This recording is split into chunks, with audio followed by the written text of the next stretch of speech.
Welcome to Get Rich Education. I'm your host, Keith Weinhold. We're talking with a mega successful real estate guy about unlocking your brain's hidden power.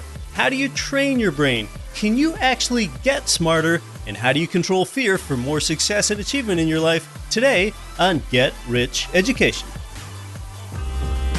The people that our listeners can't stop talking about are Ridge Lending Group and MLS 42056. They provided you with more loans than anyone. It's where I got my last few loans, and they finance single-family income property up to four-plexes. They're the number one lender for both beginners and veterans. Start your pre-qualification, chat with President Chaley Ridge personally, and you'll end up with your custom plan for expanding your cash flowing portfolio. Start at ridgelendinggroup.com. You're listening to the show that has created more financial freedom than nearly any show in the world. This is Get Rich Education.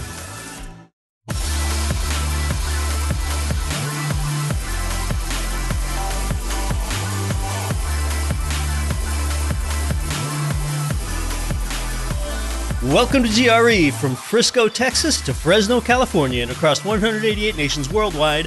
I'm Keith Weinhold. This is Get Rich Education, as we take a break from current events this week and talk about something that can help you for a lifetime. Consider something remarkable. Every human being enters the world with an unfinished brain. Conversely, dolphins are born already able to swim. Giraffes learn how to stand within hours. But us humans, we're basically helpless for years. Now, that might seem like a human limitation, but you know something? This actually signals your greatest advantage. Baby animals develop quickly because their brains wire up according to a pre-programmed routine, but that preparedness trades off against flexibility. See, imagine if some hapless rhinoceros found itself on the Arctic tundra or in downtown Tokyo. Well, it would have no capacity to adapt or thrive. That rhino would die. In contrast, as humans, we can learn to thrive in different environments. Instead of arriving with everything hardwired like animals, your human brain is shaped by life experience, so it's live wired. You have this cognitive adaptability that other species don't. Since you have this, consider that you then also have the same 168 hours in a week as Amazon founder Jeff Bezos, the wealthiest man in the world. Do you think it's because perhaps he was born with more? No, Bezos was born the son of a 16-year-old mom and a deadbeat dad, and there are stories like that all over the place. Apple's Steve Jobs and Oracle's Larry Ellison were both adopted. These guys aren't necessarily any smarter than you either, and you largely have the same access to information that they do too. It was also this way, say, 100 years ago. John D. Rockefeller and oil, Thomas Edison and the light bulb. Well, they had the same amount of time as everyone else around them. They got more done. And excuses are often just lies that you tell yourself. In life, what you do become are your expectations. That's what you turn into. You become your expectations. Rather than building up excuses for yourself, which are limits, you can instead build up your expectations then. Average minds find comfort in being just like everybody else.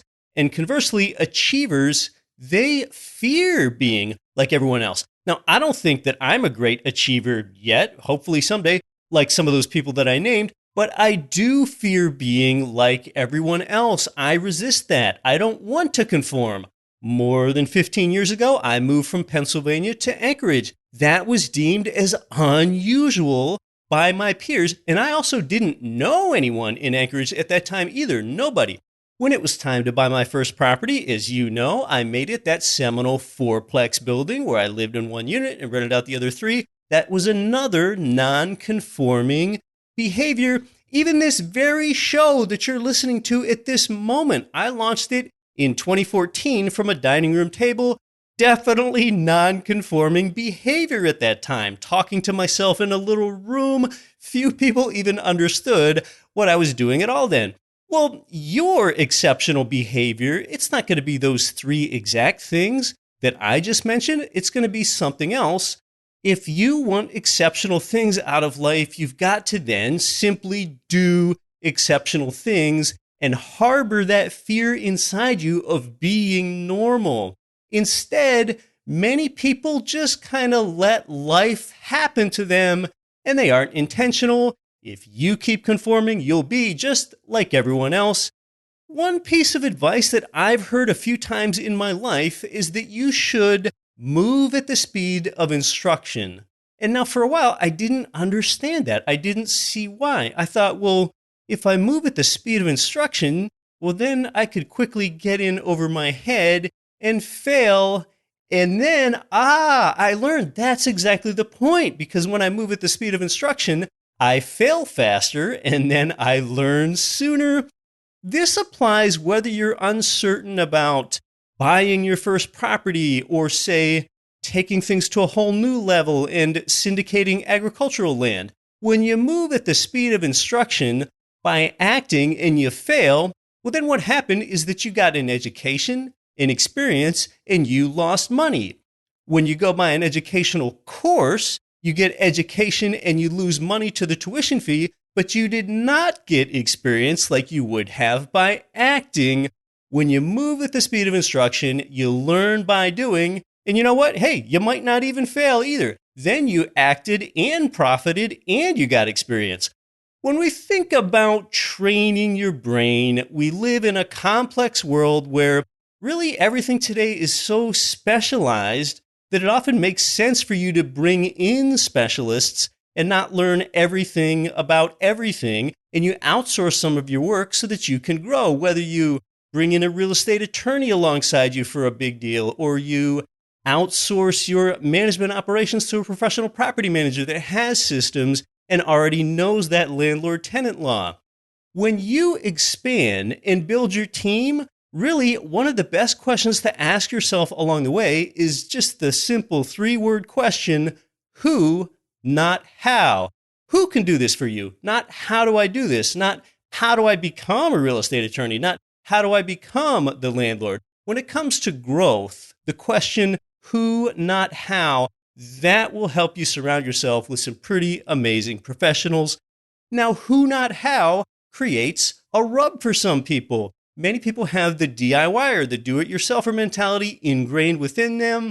Maybe because in the United States, independence just seems to be this sort of American virtue. Your brain is built to progress, adapt, and grow. So let's talk more about how to train your brain for success with this week's guest.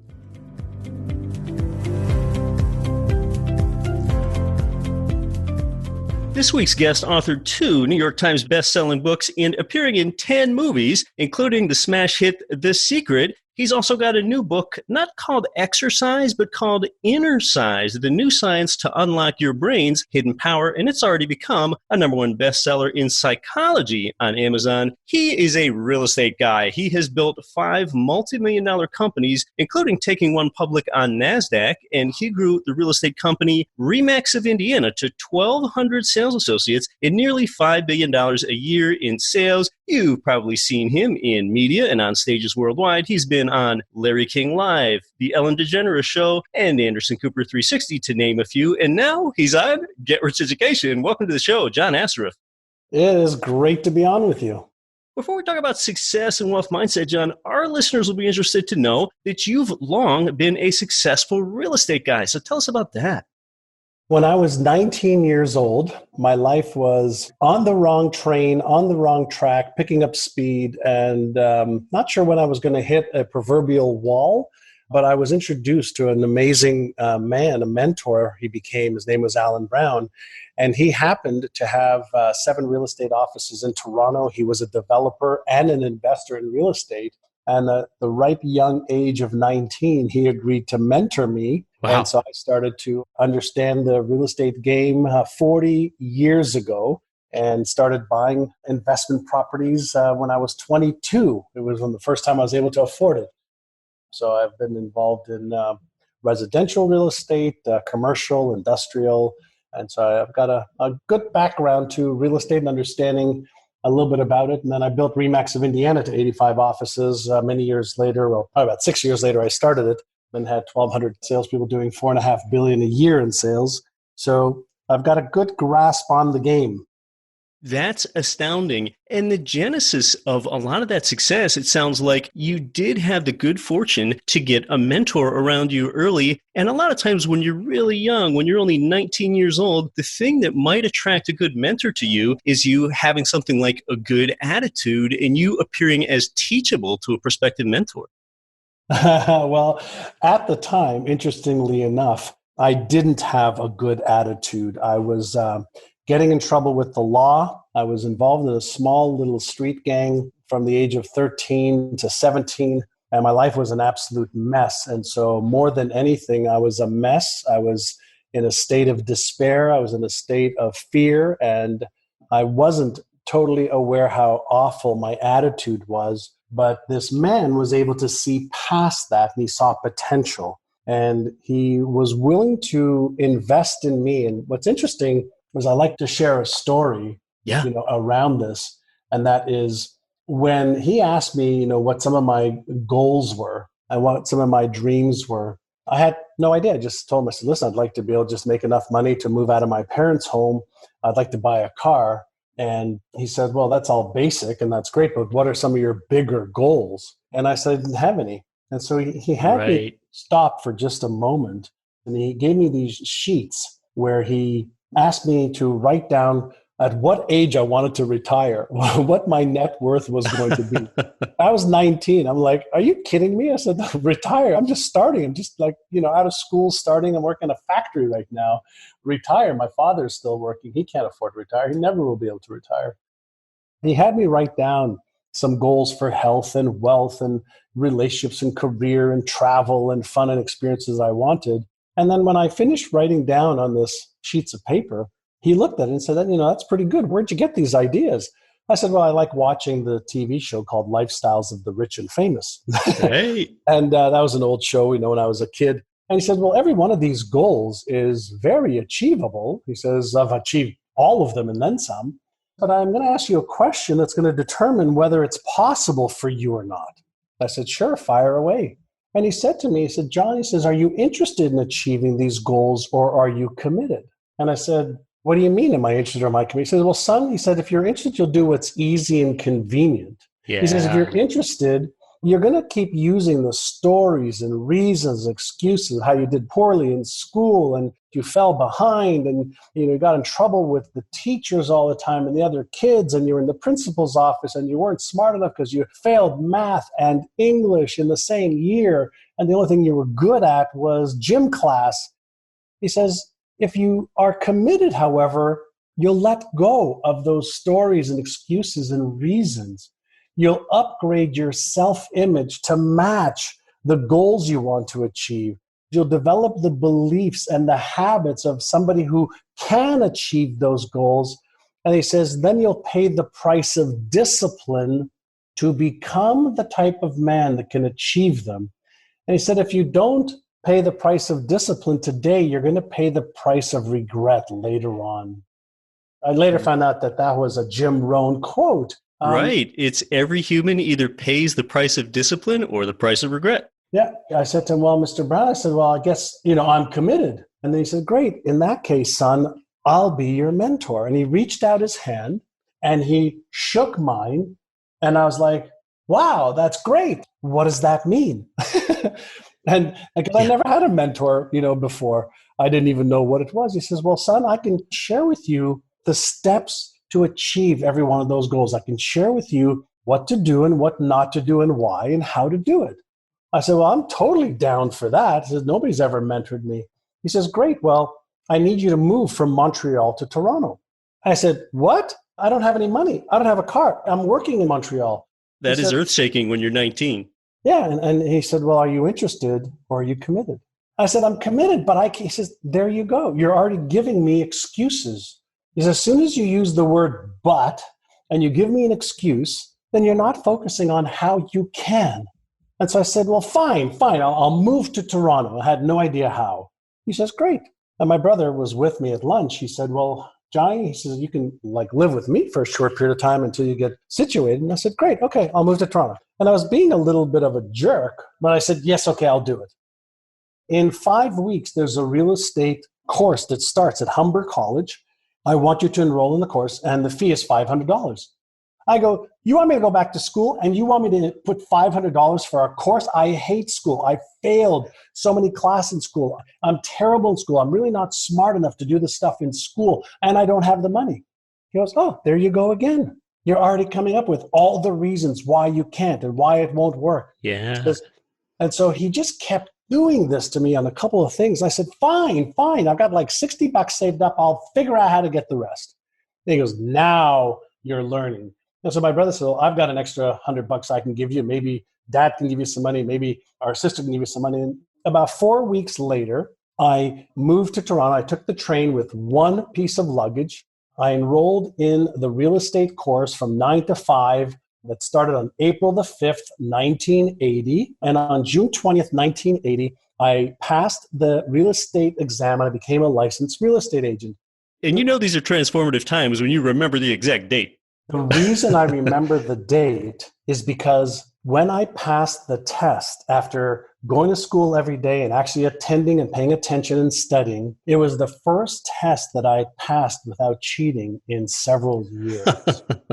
Because I did that, I built a little bit of self-confidence in myself. Yeah. And then, I went into the real estate office every day, wearing a suit. And he had me doing 1 hour a day of upgrading my knowledge and skills of sales and marketing and going to homes and looking at homes and becoming educated and leveling up my confidence and my certainty level.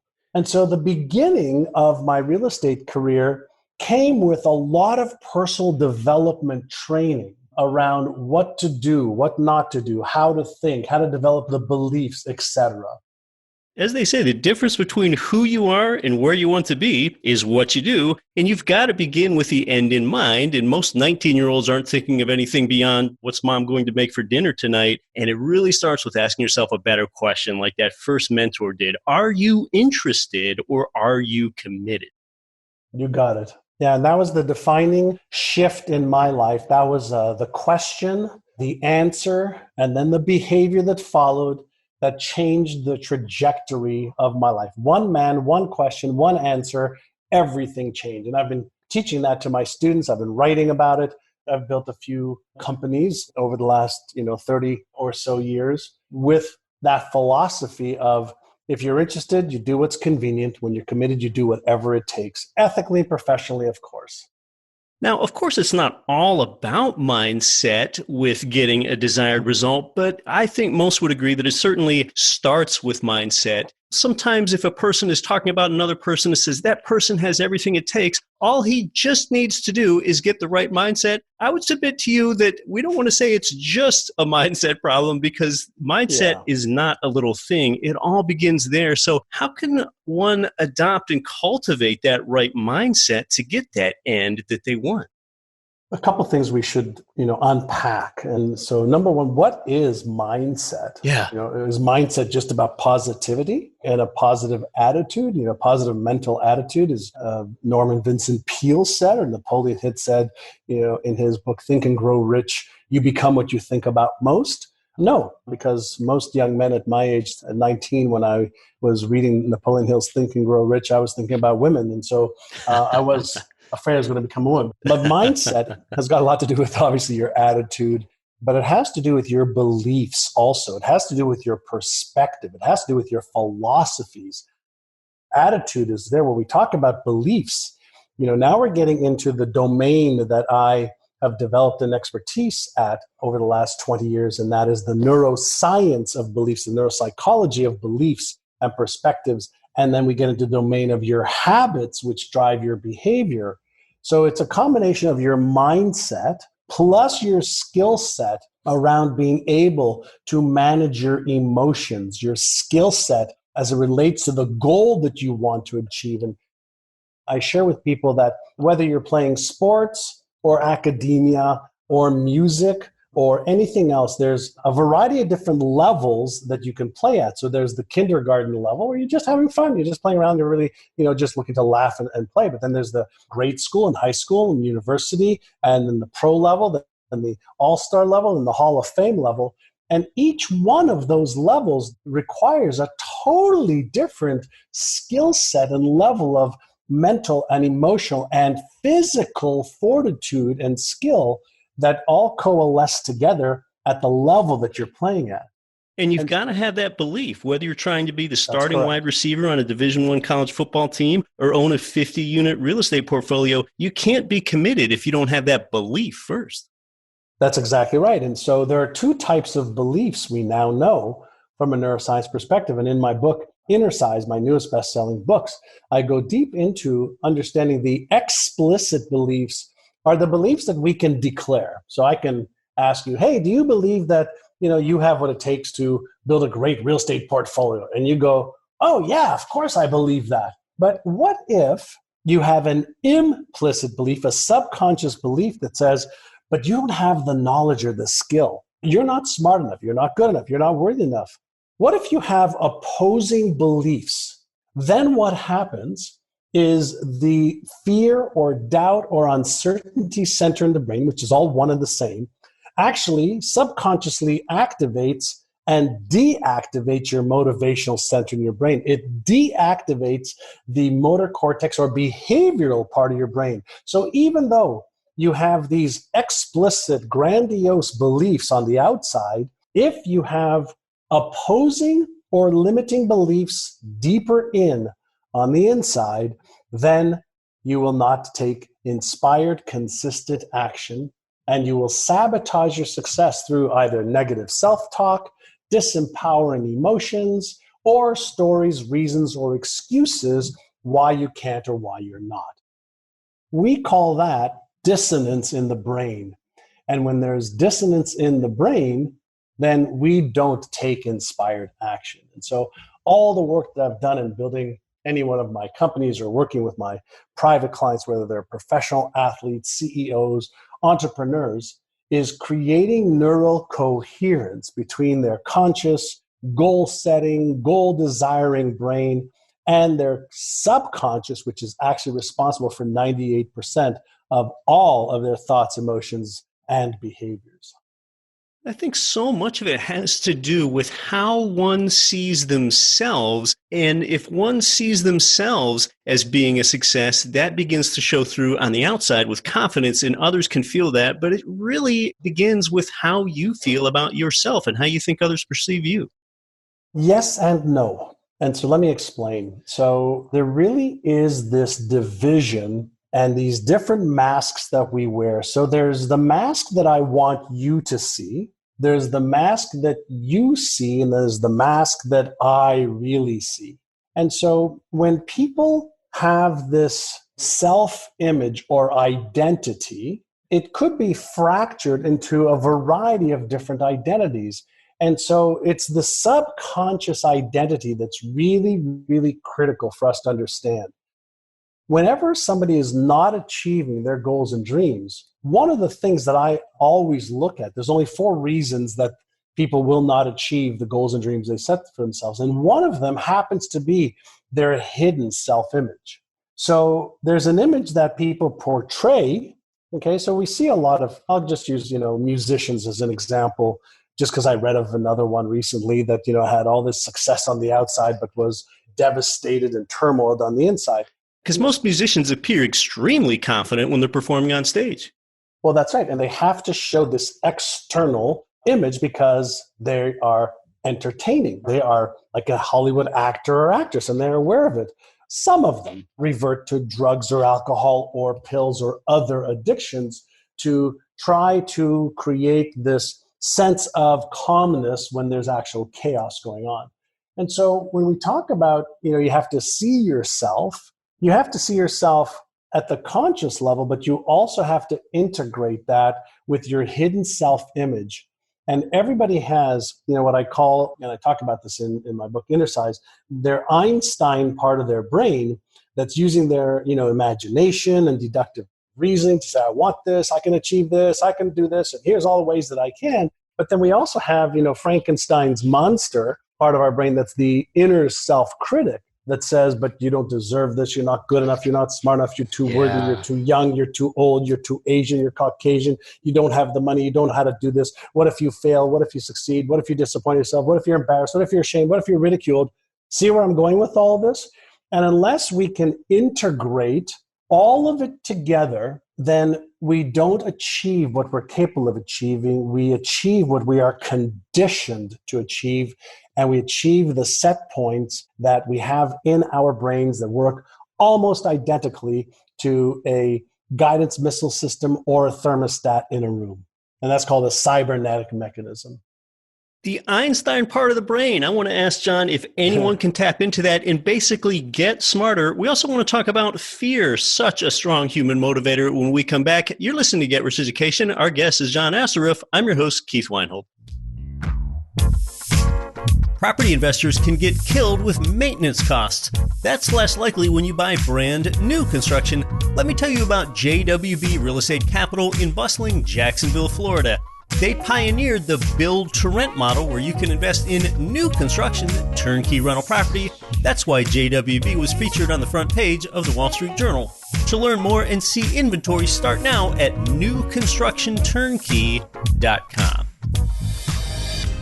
Finally, with Total Control Financial, get checkbook control of your existing 401k and IRA funds to invest in real estate. Yes, you can move your retirement money into your own checking account, but you must avoid the little-known tax that you'll get hammered with in a self-directed IRA. Instead, start your QRP. Learn more and get your free copy of the QRP book by text messaging QRP in all capital letters to 72,000. This is the Real Wealth Network's Kathy Fettke, and you are listening to the always valuable Get Rich Education with Keith Weinhold.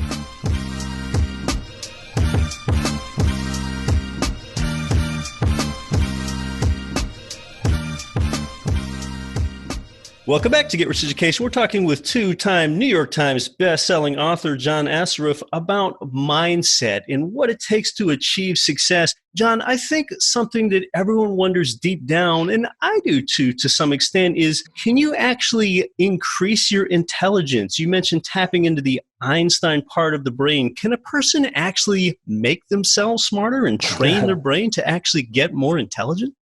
Well, the answer is absolutely, unequivocally yes. When we talk about the Einstein part of our brain, we know that all the new research is showing that left prefrontal cortex is what they're calling that Einstein, which is the piece of your neocortex that's been developing for probably about the last 50,000 years. And it's just above your left eye, to let people know where that is. And so when we talk about intelligence, what we also know is there's multiple types of intelligence. There is spatial intelligence, there's spiritual intelligence, there's mathematical intelligence, there's musical intelligence, there's empathetic intelligence. And so what we do know is people have different levels of intelligence. So IQ is not considered the only means of intelligence anymore. Imagination is just as important for some people as IQ. That's part one. Part two, what we do know is that when we activate Einstein and we start using our imagination to think about how can we achieve X, Y, or Z. What knowledge do I need? What skills do I need? What emotional or mental state do I need to be in? And the answer is in a mindful, aware state. That increases intelligence. When we learn how to meditate and create the coherence between the salience network in our brain, the executive network in our brain, and the default mode network in our brain, three of the key networks in our brain, when we move into a meditative state and we create coherence between those three networks, then we actually are able to increase IQ. We're able to increase our immune system. We're able to have a totally different perspective in a calm state where we can respond versus a reactive state.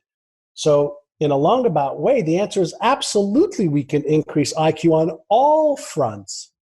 Now, one of the things I learned from one of my mentors many years ago is, if you really want to get smarter in life, strengthen your strengths and manage your weaknesses. He said, don't get strong at the stuff you're weak at or you're not good at. Get strong at the stuff you're really strong at. And it goes back to the martial arts story. I can't remember if it was Bruce Lee who was involved in this story. Are you afraid of the man who does 10,000 moves one time or one move 10,000 times? Yeah. And the answer was the man who does one move 10,000 times, because now he or the woman, she has developed the expertise, the precision of being outstanding at one thing. And here's what we know. There are people who are highly intelligent from a scholastic perspective that are on the street homeless without any money. And we know people who have, a very little formal education that are billionaires or multimillionaires. And so every single human being has got incredible potential. And when we start to focus the most powerful biocomputer in the entire universe, your brain, we're able to achieve things that we've only dreamed of. But the key, and this I often say, is one of the reasons I wrote my newest book was we have the most powerful biocomputer in the known universe, our brain, but nobody has a user's manual for it. And then nobody has learned how to practice strengthening their core neuromuscles. Nobody's practiced. We practice, maybe exercising for our physical muscles and our internal organs. But what about our brain? What about innercising our brain so that our core neuromuscles of confidence and certainty and imagination and focus and awareness and mindfulness and beliefs and habits get strengthened in an empowering way? Can we do that? And the answer is absolutely yes. But without a process, it's really hard. So we just go about our days, our weeks, our months, our years doing more of the same. And now we've learned more about the human brain in the last 20 years than we have in the history of our species. 2.5 million years, humans have walked in one capacity or another from Homo erectus to now on this earth. And we're finally understanding how our brain works better than ever before. And I plead to everybody, why not innercise your brain so that you can develop more focus, more certainty, more confidence in yourself as you upgrade your knowledge and your skills and you increase your IQ and your EQ. Which was remarkable with the level of sophistication in society today that we are still just getting to understand this brain, something that we've all carried inside ourselves as humans for eons. When it comes to tapping into the potential of the brain and finding that calm state that we need, I think fear is such a strong emotion and it's such a strong motivator of human behavior. And we really need to tap into our brain's ultimate capability, it seems, to help dispel this fear that we have in our lives. In fact, a lot of times fear of loss can trump triumph of gain. I would say fear is one of the strongest human motivators that there is out there. In fact, I would contend that fear is the primary emotion of what keeps employees reporting into work every day. So how can we cope with that most basic human emotion of fear? It's a great question, and I want people to understand something, and then I'll answer the question directly. Fear is a subconscious trigger based on the hierarchy of how your brain works. So if we think about why do we react so vehemently to fear? And how do we turn fear into our fuel for success instead of having it paralyze us into safety? And that's a great way to think of it. How do we turn it into fuel? Right. So number one is the hierarchy of the brain is safety above all else, right? If you were to strip away, and forgive me for the gross image, but if you were to strip away your skin and strip away your bones and strip away all of your organs, you'd have this brain with a nervous system, right? And its sole job is survival and safety. So billions of years of evolution, millions of years of this human species, all working towards one common thing, survival and avoidance of pain. So we have this highly, highly, highly developed organism, not an organ, it's an organism that is growing and learning and adapting every second of every day of your life. And all incoming information from the outside world through your physical sense of hear, see, smell, taste, and touch, or any thoughts that you have using that Einstein part of your brain and the imagination is run through this filter, okay, called your brain and the fear center or the amygdala, and it goes to the memory bank and says, is there anything in this thought, this idea, this vision, this goal, or my outside environment that could compromise my safety? Now, from a brain's perspective, it's looking for financial safety, emotional safety, mental safety, physical safety. And if there is anything in your brain's memory bank that is real or imagined danger, that could affect your safety, it alerts you in the form of activating this signal that we call fear. And the signal releases cortisol and norepinephrine and adrenaline, so you can do one of four things: fight it, run away, freeze, or faint. Those are the four reactions that are automatic before you're even aware of it, that we are biologically wired to react. And so fear is not your enemy. Fear is your friend. It's a highly sensitive electromagnetic switching station that analyzes information, incoming or thought information, so that you, when you're in a state of awareness, can respond instead of react. Firefighters learn how to do this. Navy SEALs learn how to do this. Astronauts learn how to do this. Police officers learn how to do this. Highly successful investors and CEOs learn how to do this. But the average person has no idea what to do when this uneasy, unpleasant emotion, the energy that's in motion because of the neurochemicals, are running through their bloodstream. And so guess what they do? They react like the masses. And so the reason I like to give that visual explanation is because if you were driving down the street and your car dash light went on, you wouldn't take a hammer and smash the light on your dash. Right. Oh, maybe I'm low on tire air. Or maybe the hood's open. Maybe the trunk is open. Maybe there's a low in fluid. It's a signal. Now, when the signal is there because of this highly evolved mechanism, our job is to be able to assess, is this real or potential danger? Have I got the skills, the resources to mitigate any risk? And then what should my next steps be? That is a trained response, Keith. It's not something that the average person just has automatically. So we will always react based on the highest level of training we've received. John, and I think it can be said that when one seeks growth in their life, it makes sense to leave your comfort zone and go toward the fear. That's how one achieves progress. So rather than fear being a deterrent, fear, therefore, should actually be our guide if we want that growth. It should be our guide. And if we do it following a process of having the right perspective with the right response, because we have the right process. You shouldn't go walk on a tightrope unless you have the skill to walk on a tightrope or you have a safety net. And so in the absence of skill, I do not agree that you should just go forward. In the absence of skill, I believe you should get the skill as you then make the decision to take action. So a perfect example, right, where we're in very, very tumultuous times right now, as everybody knows, around the world. And so the stock market, has lost all of its gains in the last 2 weeks that it gained in all of 2019. That's right. And so should somebody who doesn't know how to invest in the stock market just jump in right now and invest? No, absolutely not. Without knowing what to invest in, how to mitigate your risk, and what kind of perspective to have, short-term or long-term, there's a high likelihood that you will get burned. I do not agree that people should just jump in. I believe that people should say, okay, there's an opportunity here right now. I'm afraid because I have doubt and fear. That's okay.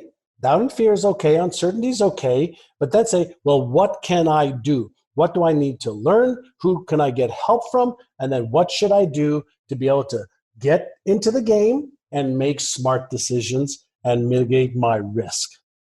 That is a good way to think about breaking down the fear one step at a time. John, it's been great chatting about mindset and how one can use their brain for more growth and more success. If someone wants to learn more about you and your work, what's the best way for them to do that?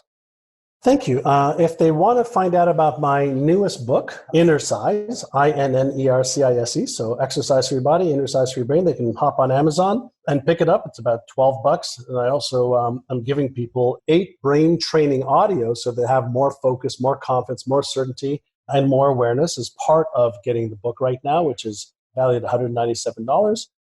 I also have a following on my Facebook fan page. I do a little training there every Tuesday morning.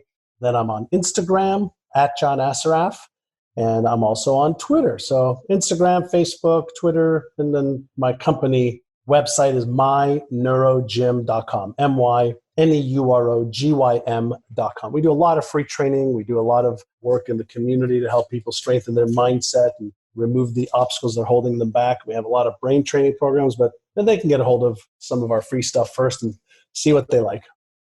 John Assaraf, it's been great having you here on the show. Thank you, my friend. Great being with you.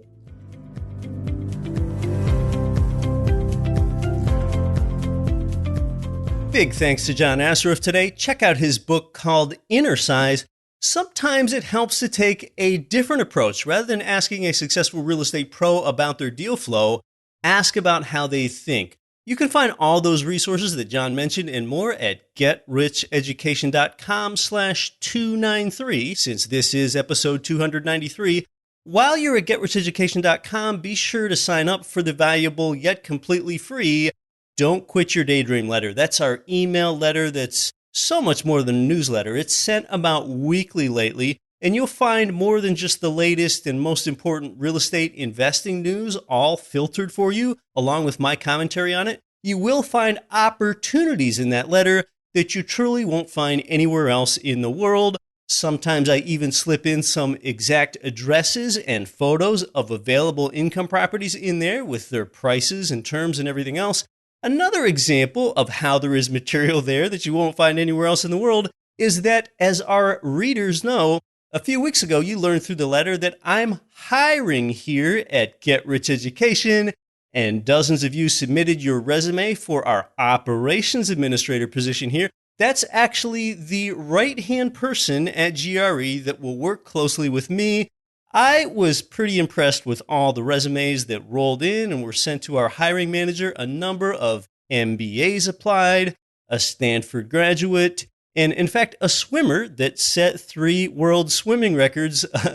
Sorry, I could only hire one person, but we keep growing, and the next hire that we make, we'll probably put it in the letter again. So I'd encourage you to get the Don't Quit Your Daydream letter at getricheducation.com. You never know what opportunity you'll see in there. It's also a nice supplement to the show here.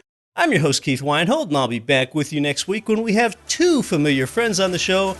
Whatever you do until then, don't quit your daydream. Nothing on this show should be considered specific, personal, or professional advice. Please consult an appropriate tax, legal, real estate, financial, or business professional for individualized advice. Opinions of guests are their own. Information is not guaranteed. All investment strategies have the potential for profit or loss. The host is operating on behalf of Get Rich Education, LLC exclusively.